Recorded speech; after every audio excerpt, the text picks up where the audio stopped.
Hello, my name is Dawn, and I just wanted to make a video on the onset of a genocide against transgender people in America specifically.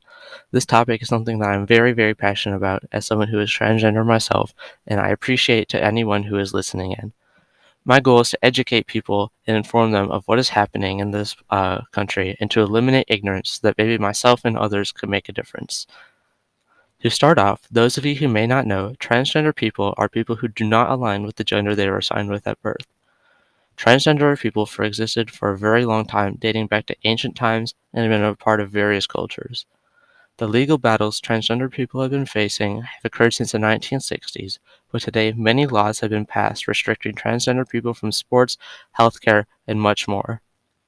In 2023, according to a website by the ACLU that tracks bills that target to the LGBTQ community, 16 bills so far have been passed in states like Arkansas, Georgia, Idaho, Indiana, Iowa, Kentucky, Mississippi, Montana, North Dakota, Oklahoma, South Dakota, Tennessee, Utah, and West Virginia. These bills restrict healthcare rights for minors. This takes away things like puberty blockers, hormones, and some surgical procedures like breast reduction, otherwise known as top surgery. These things have been proven in a study done by the University of Washington that followed 104 transgender youth that those who received gender-affirming hormones or puberty blockers had 60% lower odds of depression and 73% lower odds of self-harm or suicidal thoughts. Without this life-saving care, children will die. In Florida, according to a bill, SB 254, which has passed both the Senate and the House and is just waiting to become law, the bill would allow the state of Florida to temporarily take custody of children who may be receiving gender-affirming care now or in the future. In other words, this is just legal kidnapping of children receiving life-saving and improving care, and it's about to be possible in Florida. As you can see, trans people are facing major legal injustice, and something needs to be done to help prevent and undo this.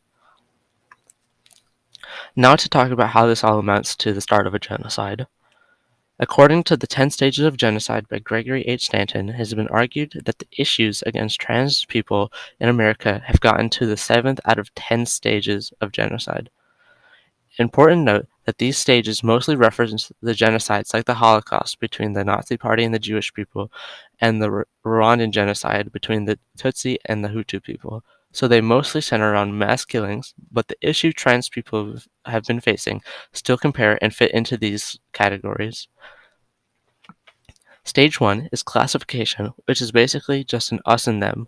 This has been seen a lot in the media with right-wingers and conservatives separating trans people and spreading narratives about how different we are from cisgender people.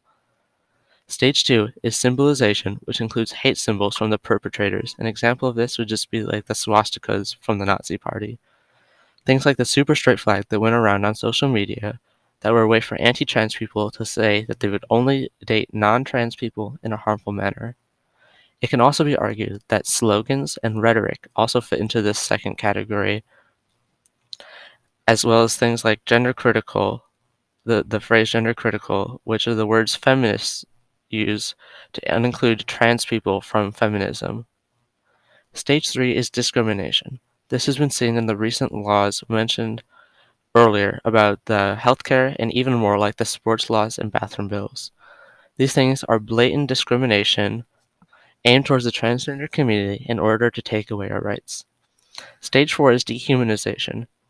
Conservatives like to spread the narrative that trans people are just pedophiles and groomers spying on children in bathrooms in an attempt to dehumanize us.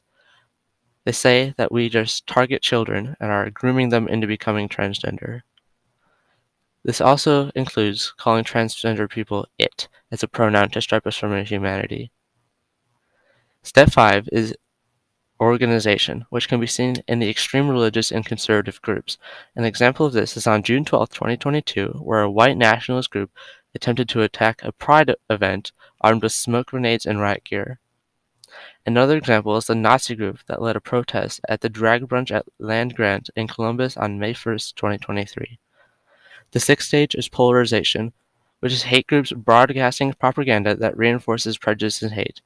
As the example said above, these organizations are very openly broadcasting hate and propaganda and harmful rhetoric about transgender people. Claims of transgender people being predatory and dangerous are being spread by these hate groups. Even politicians are claiming children are being corrupted. The seventh stage is preparation. An example is when the Nazis started with the final solution idea. In Texas in 2022, the Attorney General, Ken Paxton, made a registry of almost 16,000 transgender people who had changed their genders on driver's license because he was so-called seeking data. It is really chilling and quite upsetting that literal registries of trans people are being made. Stage 8 is persecution, and while transgender people are being identified in some states, we have not been separated except for the Florida custody bill. Stage 9 is extermination, and while some could argue it is passive killing, it hasn't quite reached that stage yet.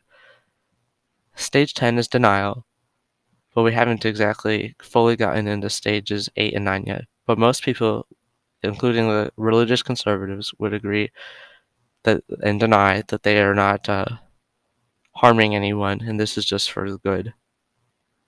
Overall, the USA is on the brink of a transgender genocide, and something just needs to be done about it.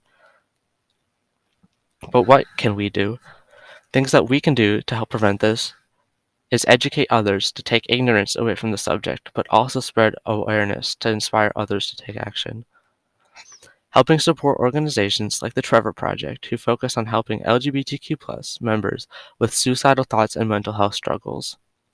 Another organization is GLAAD, who works with through entertainment, news, and digital media to share stories from the LGBTQ community that accelerate acceptance.